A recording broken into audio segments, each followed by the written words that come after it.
ನಮಸ್ಕಾರ ಸ್ನೇಹಿತರೆ. ಸ್ತನಗಳ ಆರೈಕೆ ಹೇಗೆ ಮಾಡಬೇಕು?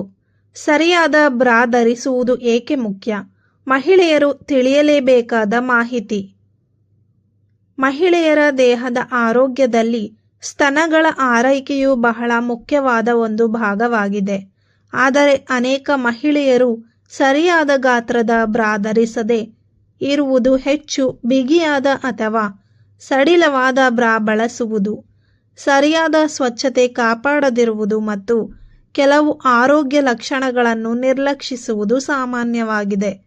ಇಂದು ಈ ವಿಡಿಯೋದಲ್ಲಿ ಸ್ತನಗಳ ಆರೈಕೆ ಹೇಗೆ ಮಾಡಬೇಕು, ಸರಿಯಾದ ಬ್ರಾ ಹೇಗೆ ಆಯ್ಕೆ ಮಾಡಬೇಕು, ಯಾವ ತಪ್ಪುಗಳನ್ನು ಮಾಡಬಾರದು ಮತ್ತು ಯಾವ ಲಕ್ಷಣಗಳು ಕಂಡುಬಂದರೆ ವೈದ್ಯರನ್ನು ಸಂಪರ್ಕಿಸಬೇಕು ಎಂಬುದನ್ನು ಸರಳವಾಗಿ ತಿಳಿದುಕೊಳ್ಳೋಣ. 1. ಸರಿಯಾದ ಗಾತ್ರದ ಬ್ರಾ ಧರಿಸುವುದು ಬಹಳ ಮುಖ್ಯ. ಬ್ರಾ ತುಂಬ ಬಿಗಿಯಾಗಿದ್ದರೆ ದೇಹಕ್ಕೆ ಅಸೌಕರ್ಯ ಉಂಟಾಗಬಹುದು. ಭುಜದ ಮೇಲೆ ಪಟ್ಟಿಯ ಗುರುತು ಬೀಳುವುದು, ಎದೆ ಭಾಗದಲ್ಲಿ ಒತ್ತಡ, ಚರ್ಮದ ಕಿರಿಕಿರಿ ಅಥವಾ ದಿನವಿಡೀ ಅಸಹಜ ಅನುಭವವಾಗಬಹುದು. ಇನ್ನೊಂದೆಡೆ ತುಂಬ ಸಡಿಲವಾದ ಬ್ರಾ ಸರಿಯಾದ ಬೆಂಬಲ ನೀಡುವುದಿಲ್ಲ. ಆದ್ದರಿಂದ ನಿಮ್ಮ ದೇಹದ ಗಾತ್ರಕ್ಕೆ ಸರಿಯಾದ ಬ್ರಾ ಆಯ್ಕೆ ಮಾಡುವುದು ಅತ್ಯಂತ ಮುಖ್ಯ. ಬ್ರಾ ಧರಿಸಿದಾಗ ತುಂಬ ಬಿಗಿಯಾಗಿರಬಾರದು. ಉಸಿರಾಟಕ್ಕೆ ತೊಂದರೆಯಾಗಬಾರದು. ಭುಜದ ಪಟ್ಟಿಗಳು ಚರ್ಮಕ್ಕೆ ಹೆಚ್ಚು ಒತ್ತಡವನ್ನು ನೀಡಬಾರದು.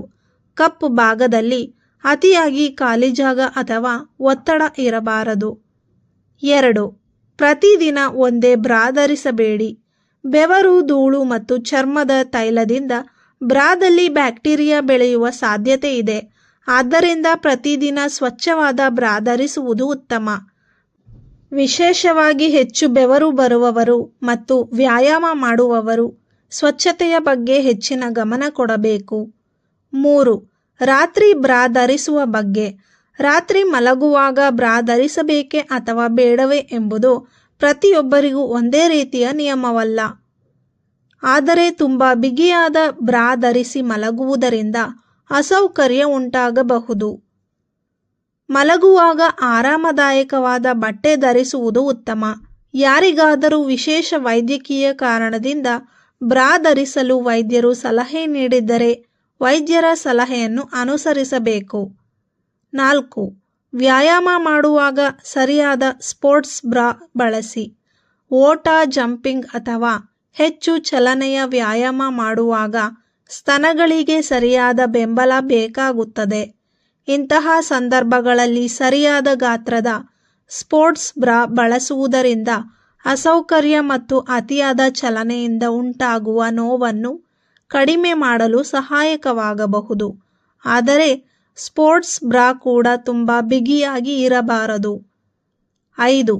ಸ್ತನಗಳ ಸ್ವಚ್ಛತೆ ಕಾಪಾಡಿ.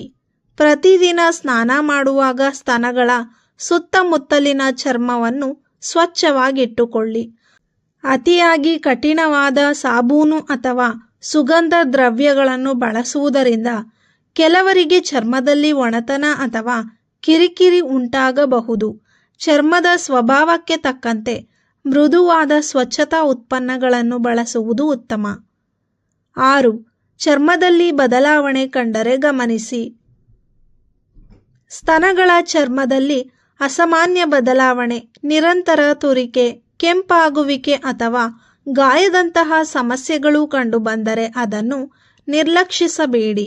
ಎಲ್ಲ ಬದಲಾವಣೆಗಳು ಗಂಭೀರ ಸಮಸ್ಯೆಯ ಸೂಚನೆ ಎಂದಲ್ಲ. ಆದರೆ ನಿರಂತರವಾಗಿ ಮುಂದುವರಿದರೆ ವೈದ್ಯರನ್ನು ಸಂಪರ್ಕಿಸುವುದು ಉತ್ತಮ. 7.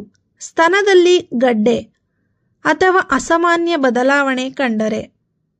ಸ್ತನದಲ್ಲಿ ಹೊಸದಾಗಿ ಗಡ್ಡೆ ಕಂಡುಬಂದರೆ ಅಥವಾ ಗಾತ್ರ ಆಕಾರದಲ್ಲಿ ಅಸಾಮಾನ್ಯ ಬದಲಾವಣೆ ಕಂಡುಬಂದರೆ ಸ್ವಯಂ ಚಿಕಿತ್ಸೆ ಮಾಡಿಕೊಳ್ಳದೆ ವೈದ್ಯರನ್ನು ಸಂಪರ್ಕಿಸಿ. ಅದೇ ರೀತಿ ನಿರಂತರ ನೋವು, ಚರ್ಮದಲ್ಲಿ ಅಸಾಮಾನ್ಯ ಬದಲಾವಣೆ, ಮೊಲೆ ತೊಟ್ಟಿನಿಂದ ಅಸಾಮಾನ್ಯ ದ್ರವ ಹೊರಬರುವುದು, ಸ್ತನದ ಆಕಾರದಲ್ಲಿ ಹೊಸ ಬದಲಾವಣೆ